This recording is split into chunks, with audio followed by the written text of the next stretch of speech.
What's going on, everybody? This is Brandon at Snake River Fly. Got another fly tying tutorial for you today, but this time we're going to simplify things. We're just going to go back to the basics, start a new little series here. We got a bunch of new fly tyers always coming into the shop, teaching the class up at ISU and whatnot, and you know, some of the basic meat and potato flies, as we call them, tend to get overlooked. So today, just classic zebra midge, scud style, that kind of jazz. So we're just going to jump right into that. We got a number 14 scud hook. This one here is a Matsu. I believe it is an S5 competition style. So you got a no barb, really cool shape, that black nickel finish. And then we just got a 1/8 countersunk silver bead. All right, we'll slide that bad boy on there and get that stuck in our Renzetti. Thread we're using today, Semperfli Classic Wax in a 6/0, super universal.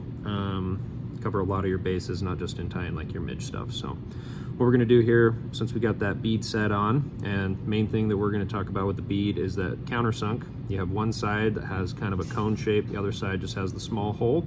You always want that small hole pointed towards the eye of the hook there, and that kind of flared back, pointed towards the back. So we'll just start our thread here, a couple wraps behind the bead, locking that thread in, trim out our excess, and then silver wire. This is what we're going to use for our rib. Not only is this going to show the segmentation in these midge, but it's also going to show a little bit of shine and add the durability that we want. And so I'm just going to take this small wire. I'm going to put that kind of inside the bead just to kind of help keep it in place.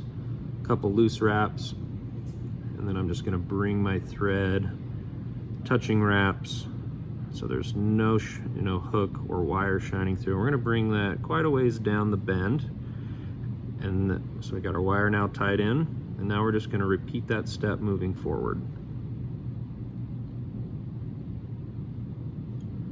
And then this is building up the body. Really simple fly, but I mean, if you had to feed your family and you could only pick one, this would be a pretty good one to have. So taking this wire, now what we're going to do is we're going to wrap this, making a rib. Instead of the touching wraps, we're going to have them kind of spread out, and I like call them like candy cane wraps is a good way to think about it. So jumping those up, getting your spacing.